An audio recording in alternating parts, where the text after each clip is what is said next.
Well, many Canadians were feeling a bit queasy this week watching a remarkable spectacle unfold on Parliament Hill. I wish I'd had the courage to say no back in February when this monstrous political scheme was first ordered. Facing a Senate vote that could take away his paycheck and benefits, Mike Duffy let loose, and Stephen Harper shot back. Mr. Duffy now says he is a victim because I told him he should repay his expenses. You're darn right, I told him he should repay.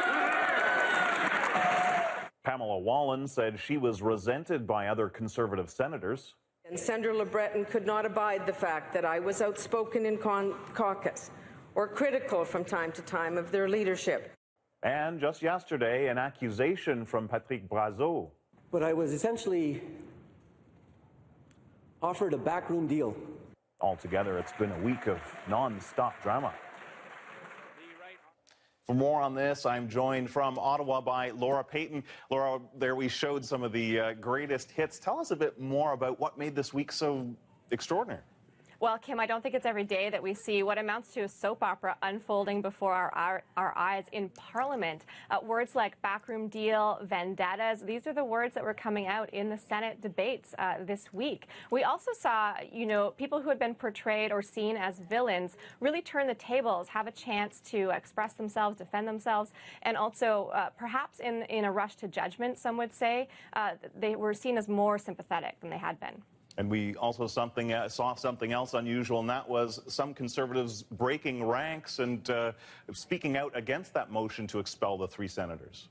That's right. And as concerned as I think the caucus is right now with how the public is perceiving this, I don't know that the Prime Minister needs to be concerned about how the caucus is reacting itself. Senator Don Plett, who is a friend of Mike Duffy's and has spoken strongly against the motion to suspend, he's a longtime Conservative, a former president of the party, and has voiced strong support for the Prime Minister and the Leader of the government in the Senate. All right. Well, so many twists and turns. Where do you think this story is heading next week?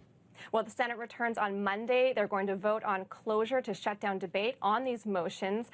The motions themselves, the votes should come probably Wednesday, maybe later than that. And we're not expecting them right now to have this all wrapped up before Thursday, which is when the Conservatives will head to Calgary for their biannual policy convention. The MPs and senators from the caucus will be facing Conservative Party members then. All right. Should be interesting. A story that's captivating Canadians. More to come, I'm sure. Thanks so much, Laura. You're welcome.